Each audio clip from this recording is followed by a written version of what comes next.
Say yes to new beginnings. Yes. Say yes to new beginnings. Yes. Say yes to. So, in the 3 months that you've sat actively on this seat, what would you describe as the greatest challenge that you have faced, and how were you able to overcome it? Funding. Greatest challenge will be funding.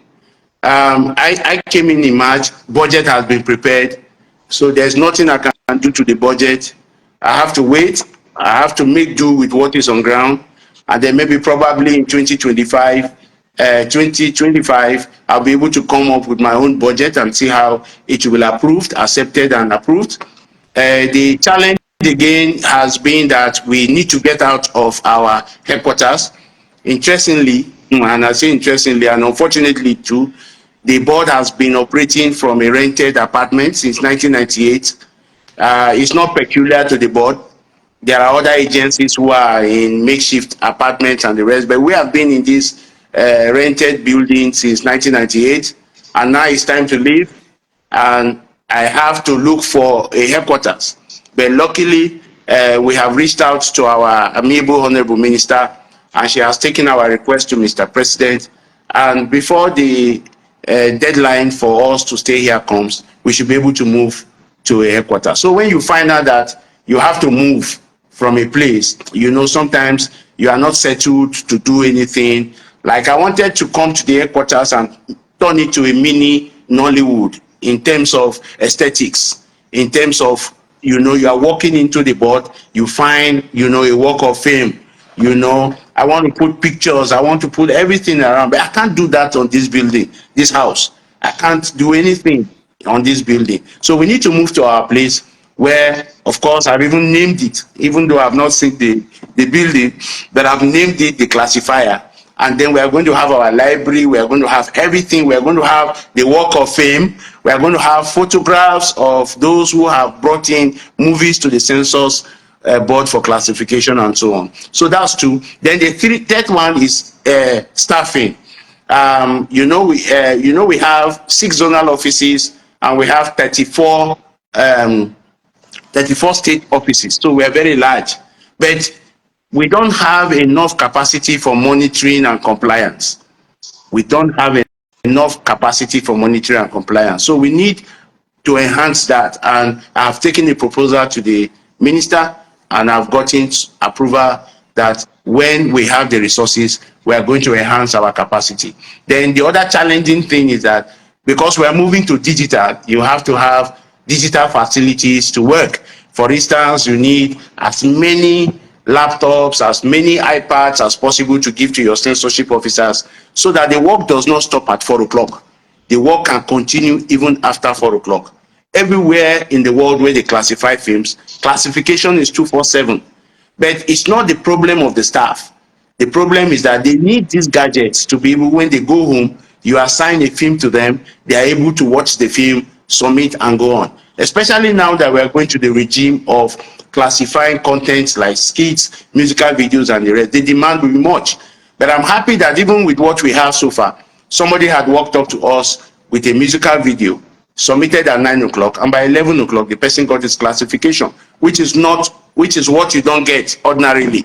And presently, as I talk to you, even before we set up the digital platform, you can't submit a film to us on a Monday and you don't get your classification in less than three days. 3 days. And by the time we get the digital platform, it will be just 48 hours. Having covered the Nollywood for years, you know, as a reporter, and now saddled with the responsibility of censoring films, what would you say is the greatest challenge of Nollywood? Nollywood lacks structure. Okay. Lacks structure. Then Nollywood, well, you need to talk about structure, you need to talk about funding, you also need to talk about the need for us to we lack some capacity, we lack capacity in some areas. We're very good actors, we're very good in acting and some areas, but there are other areas where we are still lacking. That's why up to now, if you check some of the big budget films that are made, they import cinematographers and all that. I mean, if you have 4 big budget productions to do, you will find out that you cannot run them simultaneously in this country because they lack the personnel, especially behind the screen personnel that can handle it, especially in the area of cinematography and the rest. If it is not now that we're talking about other production designers, there was a time when if you mention a production designer, they will say Pat Nebo, the late Pat Nebo. There was a time if you mention sound specialist, they will mention Pa Loba, who died several years ago. If there was a time when you mention a cinematographer, you won't find. Presently now, it's the job is between Nodash and our the other of our brother. His name just escaped me now. But we need to build capacities in those areas. That's one. Funding is the greatest problem. All over the world, there are stratas of funding. There are levels of funding. There are other grants, conditional and non-conditional grants. Then, equity, where you bring your own talent, you bring your own stuff to make films, and then loans. You can't make films with loans in the country because if you get a loan to make a film, where will you sell the film? And all that. So that one is a challenge. Then infrastructure like production lots, like where you can go and have your production from beginning to the end without having any interference, where you can build your sets and do all that. I mean, Kunle has been able to successfully run some of his films because he just decided that, hey man, let me go and just get a film village. Let me go and construct something where I can do all my productions at once. And he has done Idobon, he has done Anikulapo, even with the series in the place, without him having to come on Instagram and YouTube and be crying that area boys are disturbing him or this and that is happening. We don't have production lots where people can start their production and end. And even some post-production facilities, we find out that sometimes we have to actually go abroad and complete them. So we need production lots. And I'm very happy that with the kind of minister that we have, and with the kind of partnership she's forging with development partners and banks and financial institutions, we are able to get the NFC, for instance, to help us to develop film villages, to help us develop production lots, and so on. Then the issue of structure. We lack structure in the industry. 30 years after, there is no, and I'm just saying 30 years as a date that I have used to peg when we started making like digital films. 30 years after, my brother, we don't have a production standard for the industry. That's why you can hear problems happening here and there. 30 years after, we don't have a unified structure. Today, this group will talk about the industry, another group will talk about the industry, another group will talk about the industry. According to local balance, now where belle face, now what they do for the industry. Our associations and guilds, all they do is just to be moving, paying courtesy call. I mean, some of our associations and guilds, let me not generalize so that they don't cut my head tomorrow. Some of them, what they do is just this candle lights, all those things going from one place to the other. The real thing that they are supposed to do in terms of promoting standards, in terms of doing all that, they are not doing. But thankfully, and I'm happy that my dear brother MD of NFC is online with us. Thankfully, the both of us are thinking about the future of Nollywood now that government has given us the opportunity to be in position of authority. And one thing we are thinking of doing is to encourage the establishment of a self-regulatory structure for the industry. And the self-regulatory is that the NFC, maybe in their act, may license the establishment of a coalition, of a council, of a federation. Every sector of the industry, we have a rep there. It doesn't stop you from belonging to any other, your own sectoral bodies, but you have a rep in the coalition where you can take decisions about standards, about contracts.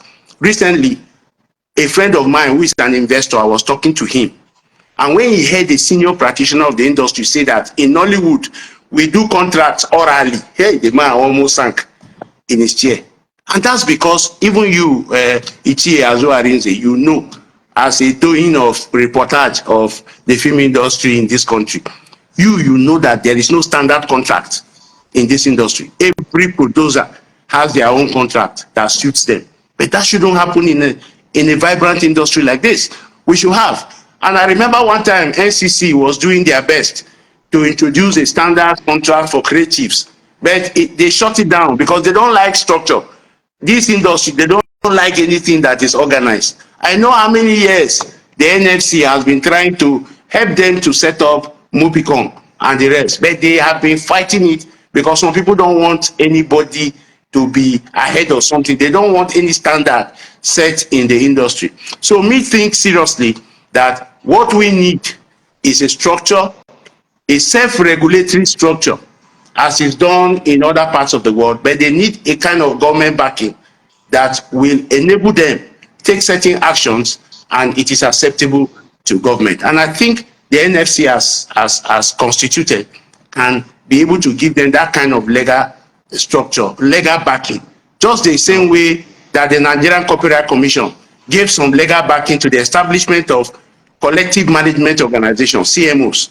Because if the NCC does not permit the Mahmoud Ali Balogun AVRS to operate, or does not permit the MCSN or even COSON to operate, there will be a problem when they go out to begin to ask for stuff from people. But if they have a legal backing, whether by NFC, whether by even us, if they have that kind of legal backing, then I think they will be able to to do well as an industry. All right. Now we know that, or we noticed that we've been interacting with some practitioners, since the assumption of office. What, according to your interactions with them, did they tell you is the biggest issue or challenge that they are facing? They have always said funding, but do you just get funding and then you don't have structures to support the funding?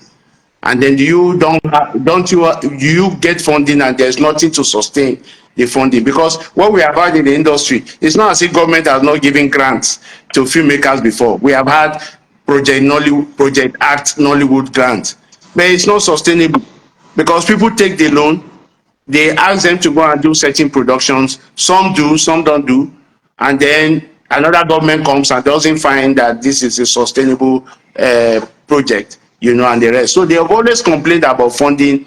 They've always complained about government creating the enabling environment, and that's what exactly that we think we can contribute to the industry. I tell you that without sounding immodest, if there's anything that has happened to the industry now, and if we miss it, is that decision by Mr. President to appoint myself and Ali Nuhu to take charge of these agencies that are directly responsible to the movie industry. And we are very open to providing the kind of enabling environment that they need.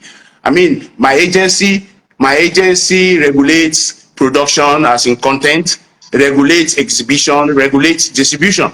I am ready to provide the environment for the practitioners in that area to be able to thrive in this industry.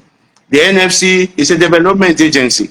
It's an agency that is concerned about the development, the growth and development of the motion picture industry. And I know, and I've interacted with my colleague Ali Nuhu, and I've seen him at work. We have had a meeting, productive meeting, and we are ready to provide that enabling environment, provide funding opportunities, that we can take advantage of. And one good thing that has happened now in the industry that a lot of people are not talking about, with our minister, we have been able to see how we can push the idea of making our IPs as collateral.